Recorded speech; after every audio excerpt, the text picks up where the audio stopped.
Antes de nós continuarmos, quero saber se alguém tem alguma pergunta a fazer. Temos ali.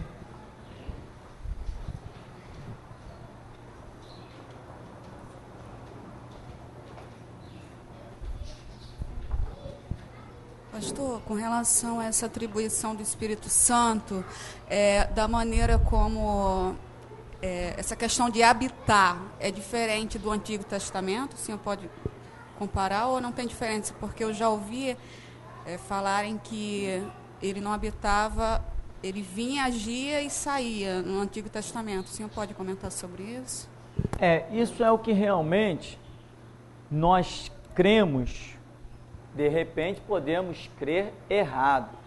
Existem coisas que não alteram a doutrina do Evangelho, não alteram a comunhão com Deus, a caminhada. Então, nós não fazemos muita questão delas. Mas, por exemplo, dizem, por várias passagens bíblicas do Antigo Testamento, que o Espírito Santo ele não era residente no homem.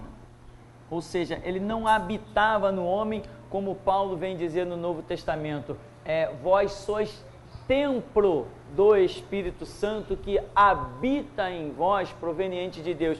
Então, no Novo Testamento, depois da obra redentora de Cristo, depois da grande obra do derramamento do sangue de Jesus Cristo, o Espírito Santo ele passa a ser residente, ele passa a habitar constantemente na pessoa. Isso é o que nós temos até então entendido. Se tivermos entendido isso errado, não vai fazer a mínima diferença na nossa caminhada, porque isso aqui não se traduz em regra de caminhada.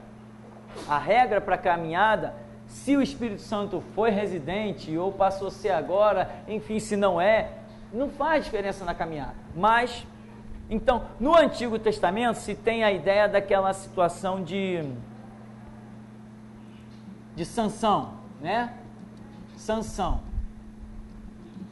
Que Sansão está lá, era um homem normal, mas vinha o Espírito Santo sobre ele, com aquela ação, com aquela força descomunal, ele fazia a obra, depois o Espírito Santo saía e ele aparentemente era uma pessoa comum.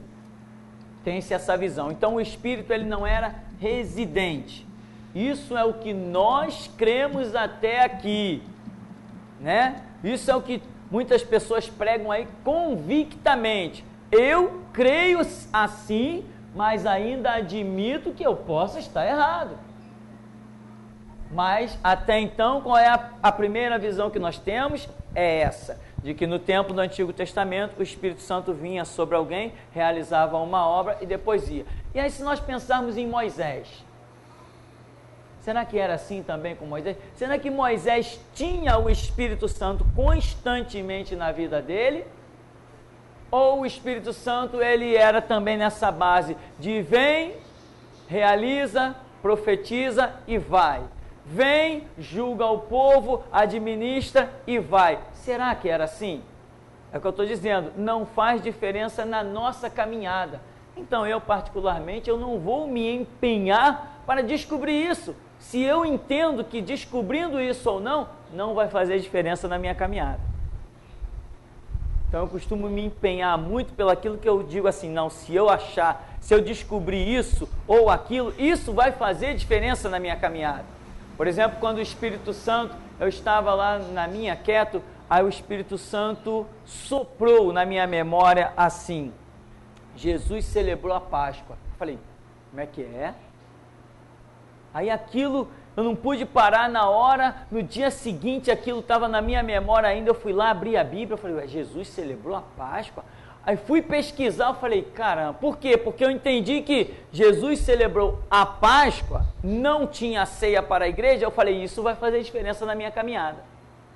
Aí eu parti para a pesquisa, né? Então aqui é o que se acredita realmente, que o Espírito Santo, né, como em Saul, lembra do rei Saul?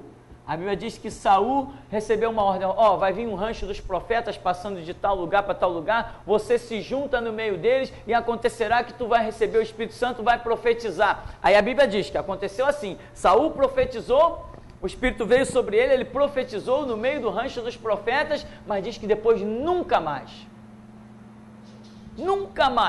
nenhuma manifestação espiritual, dessas que nós chamamos espirituais, aconteceu na vida de Saul.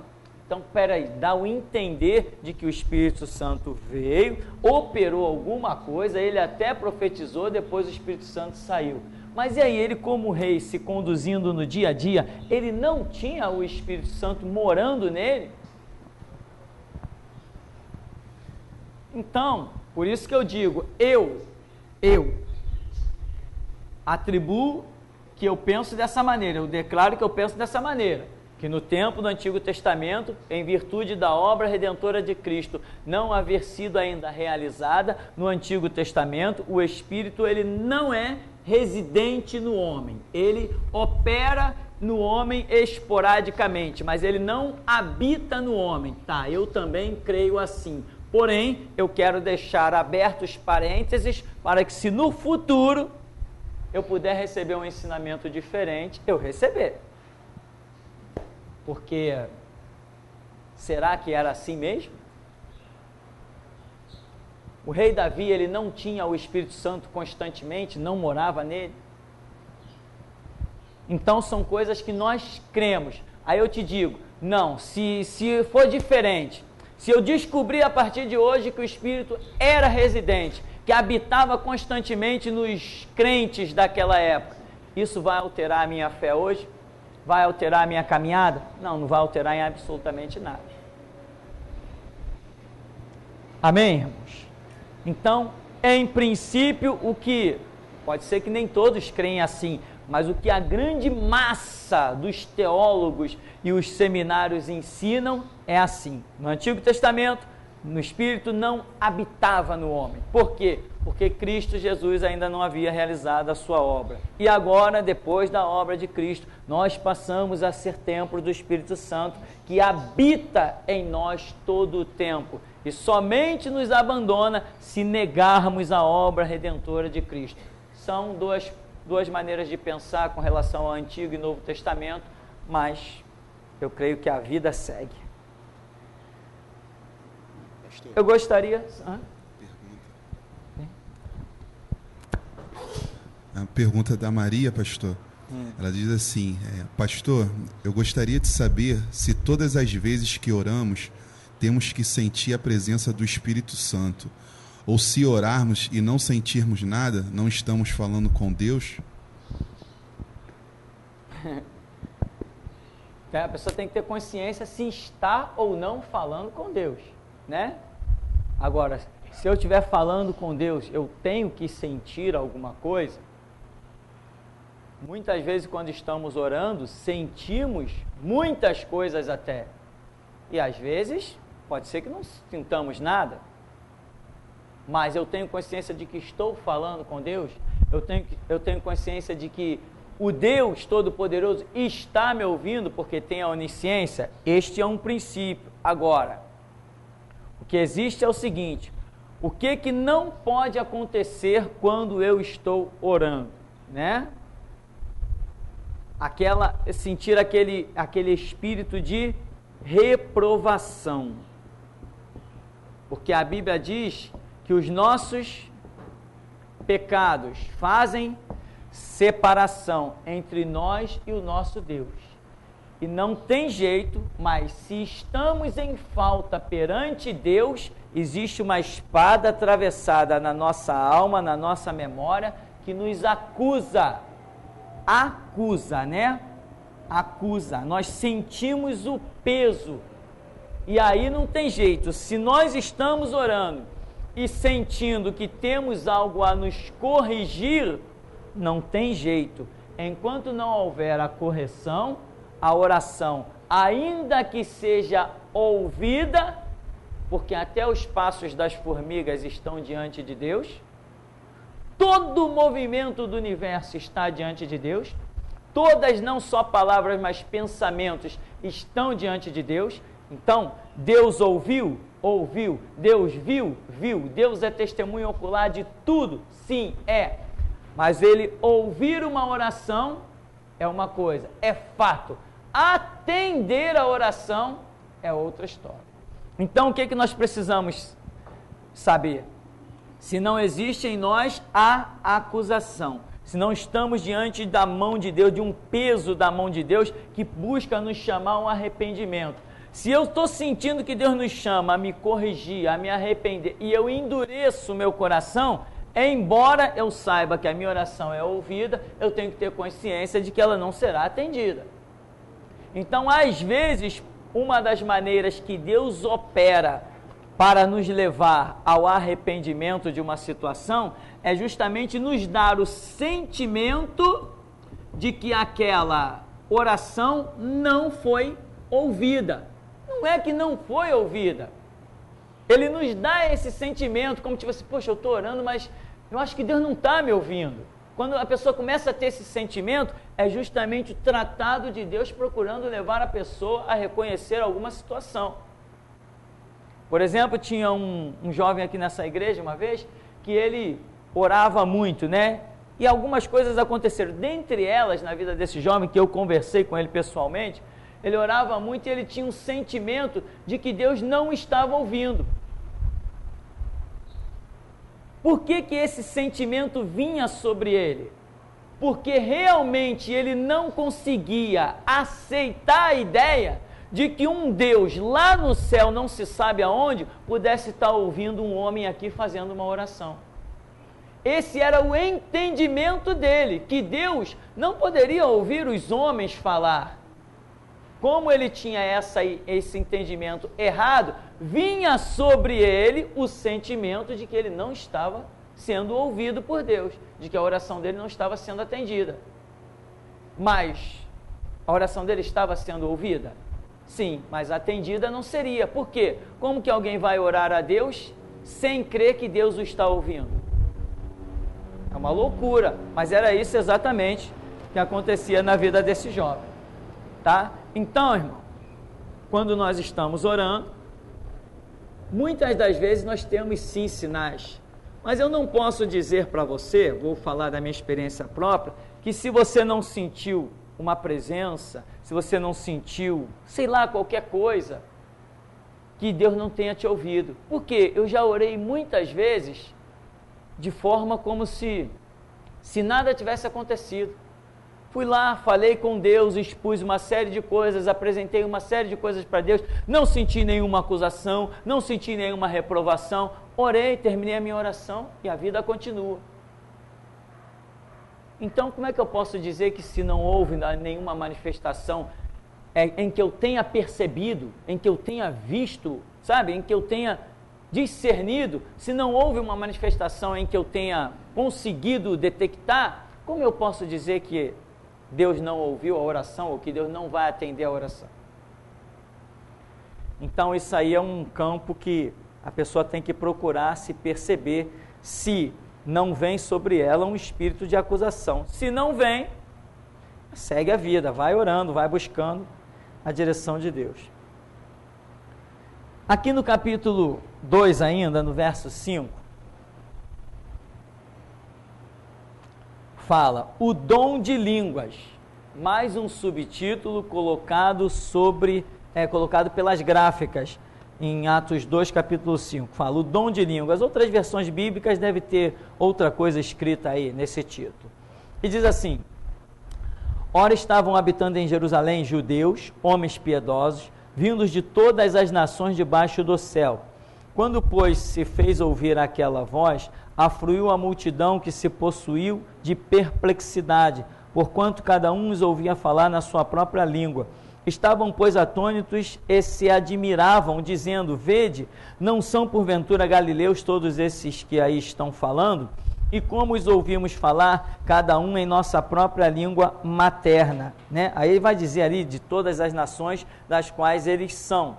Então, o que nós vemos aqui? Nós vemos algo aqui que muitas vezes no meio pentecostal nós chamamos de uma operação de maravilhas. Ou seja, uma ação sobrenatural do Espírito Santo que realmente nos maravilha. Uma vez numa igreja estava um árabe, um cristão, um convertido, um árabe, e ele foi numa igreja E quando ele estava sentado no banco da frente dessa igreja, o pastor lá pregando, e no final ele vai e conta a pregação todinha que foi dada em português, ele sem falar uma vírgula de português, a pregação toda ele conta para a pessoa que o havia trazido ali. E a pessoa falou assim, mas como que você entendeu isso? Se você não fala português? E ele contou a pregação todinha para o amigo dele que o havia levado na igreja. O que nós chamamos isso? Nós chamamos, nós chamamos, somos nós que chamamos, não é regra bíblica. Quem quiser dar outro nome, que dê. Não tem regra. Está entendendo, irmão? E muitas vezes as pessoas se prendem a coisas que nós criamos como regras para a igreja. Estou dizendo que nós, seres humanos, chamamos. Não estou dizendo que é uma regra bíblica chamar. Nós chamamos de operação de maravilhas, esse tipo de coisa. Por exemplo, eu conheci um pastor que foi pregar na Praça Sans Pena. E ele pregando na Praça Sans Pena, de repente, tinha duas mulheres, uma brasileira e uma judia que não falava uma vírgula de português. E o pastor está pregando lá no meio da praça, e tem uma roda, muita gente, e de repente, quando ele faz o apelo, aquele tradicional apelo, tem alguém que está nos ouvindo que quer aceitar Jesus, a judia se dirige para o meio da roda, dobra os seus joelhos para aceitar Jesus. E a outra brasileira que está acompanhando ficou perplexa. Como? No apelo, elas corre para o meio da roda, mas não falava uma vírgula de português. Como é que ela está ali com aquela outra brasileira, amiga dela, está ouvindo a mensagem e de repente na hora do apelo ela corre para o meio, chorando.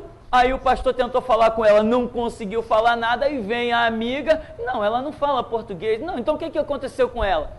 E na conversa, ela entendeu o apelo, entendeu a mensagem, entendeu tudo, e estava ali para aceitar Jesus em pranto. Na Praça Sans Pena, em plena Praça Sans Pena. Nós chamamos esse negócio de operação de maravilhas. Cá entre nós, não, maravilha? Nós chamamos de operação de maravilhas. Nós que damos esse nome. Não existe esse nome na Bíblia. Pelo menos eu nunca vi. Se existe, eu não vi. Mas nós costumamos chamar de operações de maravilhas. Por quê? Um pastor, certa vez, orando, alguns anos atrás, orando sobre essa situação justamente de Atos capítulo 2, diz ele ter recebido de Deus que aquela ação do Espírito Santo, ou seja, os galileus, como nós lemos no texto, né, os galileus falando no idioma ou no dialeto deles, fez com que todas aquelas pessoas de todas aquelas nações ouvissem a mensagem nos seus próprios idiomas, né? Nas suas próprias línguas maternas, ou seja, os partos, os elemitas, os gregos, seja lá judeu, quem quer. A mensagem saiu da boca dos galileus, no dialeto deles, que eu nem sei qual é, e chegou no ouvido dos pardos, na linguagem deles. Chegou para os helenitas, chegou para os gregos, chegou para os judeus. Uma mensagem em um único idioma, ela se desmembrou em vários idiomas e atingiu o ouvido de quem precisava ser atingido. Um pastor, orando sobre isso certa vez, diz que Deus o revelou, que aquilo se chamava Operação de Maravilhas. Daí isso caiu na rede evangélica e está até hoje. Foi assim que essa história começou. Mas, biblicamente, não temos nome para isso.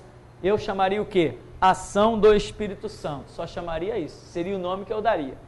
Como já há algumas décadas se chama de Operação de Maravilhas, eu também tenho chamado de Operação de Maravilhas. Mas se alguém quiser dar um outro nomezinho, fique à vontade. Amém? Não tem regra. Então, o que nós vemos nesse texto que nós acabamos de ler? Né? Embora o subtítulo está escrito lá, Línguas Estranhas, não é isso? O dom de línguas, né? O dom de línguas. Não, o que nós conhecemos como dom de línguas é algo que o apóstolo Paulo diz assim: aquele que fala língua estranha não fala a homens, mas a Deus. O que fala língua estranha não fala a homens, ele fala a Deus. E Paulo diz assim: porque em mistério fala com Deus. E diz ainda que ninguém o entende. Quando Paulo fala a Coríntios, diz assim, não adianta ficar gritando em língua estranha, tem que haver um intérprete. Então o que acontece? O Espírito de Deus, quando tem essa ação com alguém ou dentro de uma igreja, ele pode dar a língua estranha a um e a interpretação a outro. No mesmo tempo que ele está falando num, ele pode realmente estar interpretando no outro. Isto é uma questão de operação do Espírito Santo. Agora, não quer dizer que se não haja um intérprete, que não haverá língua estranha. Não, os dois dons existem individuais, né? O dom é um tratado de Deus com cada pessoa. E Paulo diz, aquele que fala língua estranha, edifica-se a si mesmo. Então, significa que o falar língua estranha é uma ação de Deus na individualidade daquele ser humano. Então, mesmo que não haja um intérprete na igreja, pode existir a manifestação do dom de línguas estranhas. Agora, ninguém entende, a menos que haja uma ação do Espírito Santo. Porém, ocorre aí uma edificação.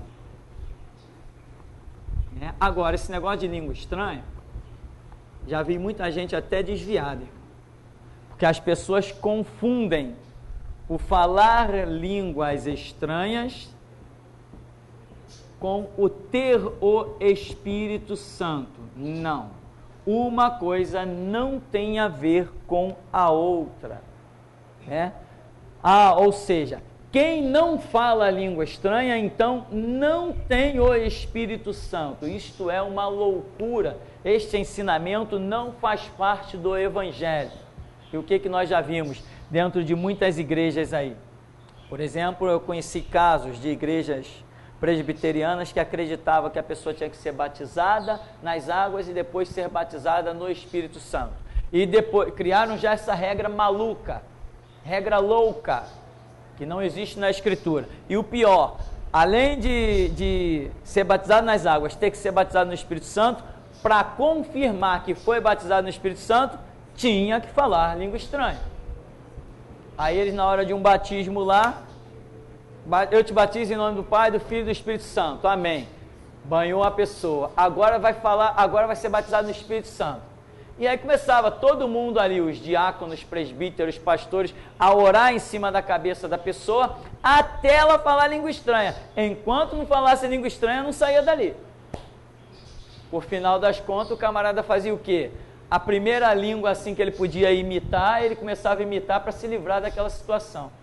Eu conheci um caso de um pastor Hudson, que era meu professor de hebraico. Ele ficou 2 horas dentro do tanque. Quando ele não aguentava mais com aquela situação, depois ele diz, até pedi perdão a Deus. A primeira língua que ele achou que ele conseguia imitar, ele começou a imitar. Aí alguém falou, pronto, foi batizado no Espírito Santo. Entra o próximo. Ou seja, por que esses constrangimentos? Por que essas coisas doidas, essas coisas sem sentido? Por que isso? Porque os homens insistem em criar regras. Nós não fomos chamados para criar regras, nós fomos chamados para seguir regras. Então, se eu não achar a regra na Bíblia, eu não posso inventá-la. Cristão não é quem cria regra, cristão é quem segue regra.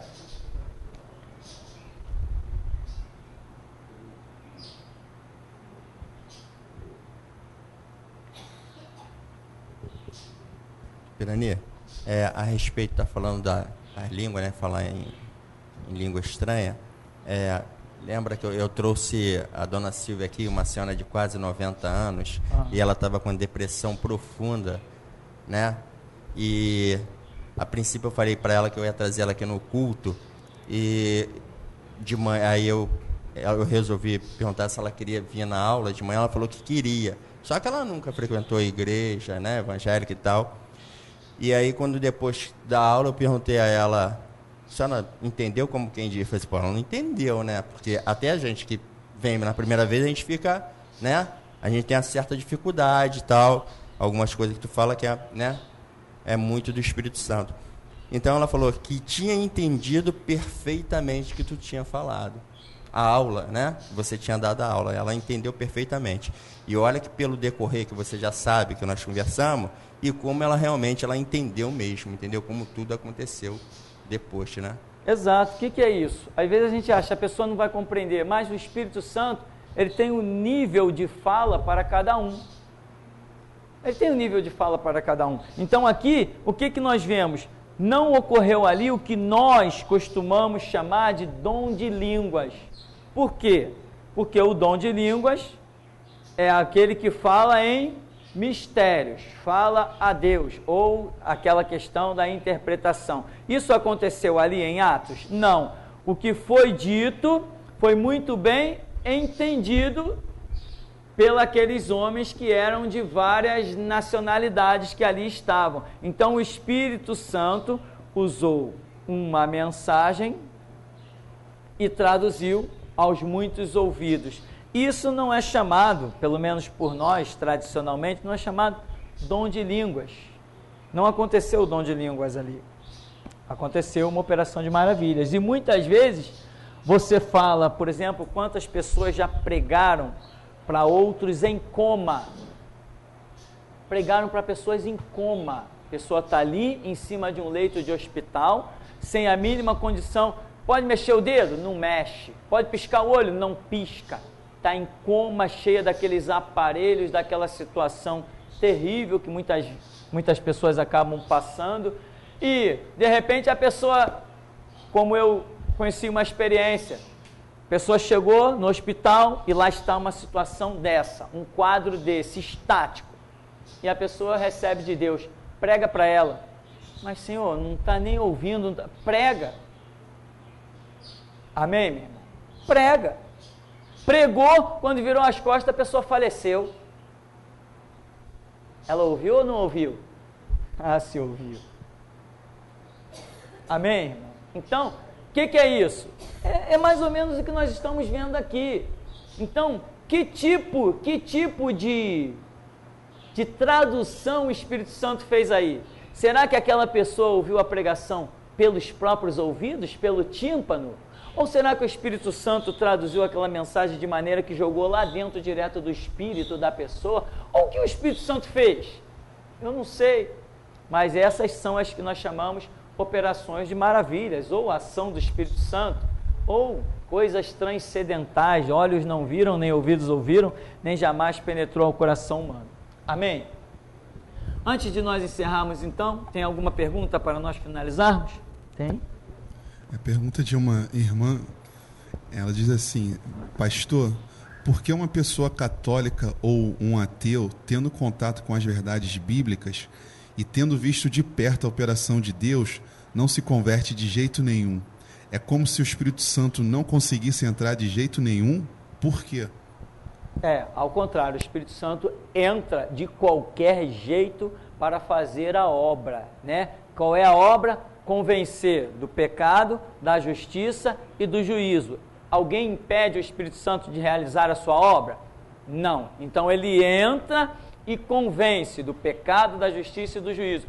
Porém a Escritura diz: se ouvirdes hoje a voz do Espírito, não endureçais os vossos corações. Ou seja, Deus nos deu livre-arbítrio.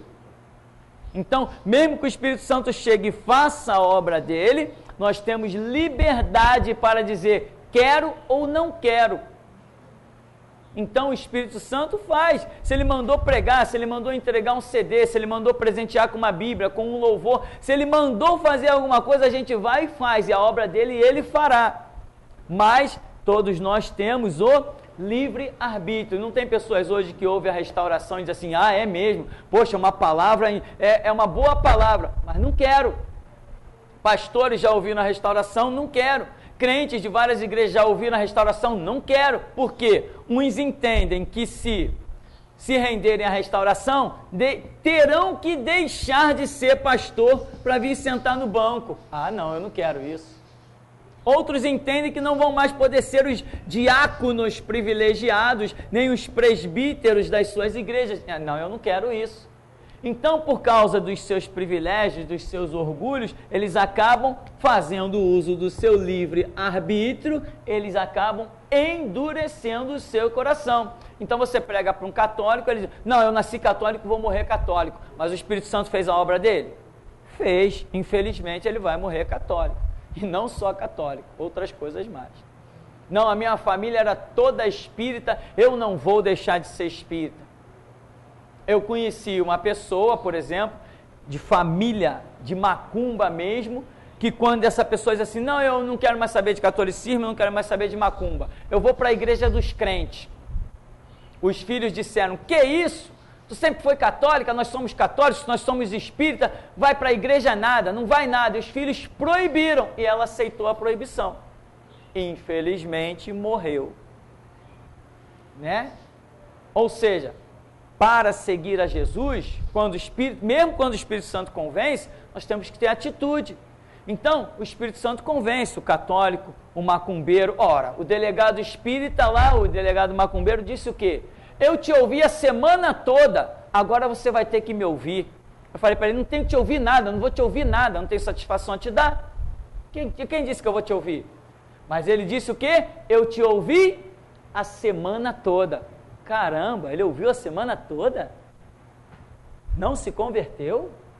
Até eu, se me ouvisse a semana toda, teria me convertido. Ele disse que ouviu a semana toda, viu os trabalhos sobre a bruxaria, viu os trabalhos sobre o espiritismo, ele viu tudo no site antigo, o site O Grito da Meia-Noite. Disse que me ouviu a semana toda. Não se converteu. Por quê? O Espírito Santo não quis nada com ele. Ao contrário, uma alma vale mais que o mundo todo. O Espírito Santo foi lá e trabalhou. Mas ele fez uso do livre-arbítrio dele.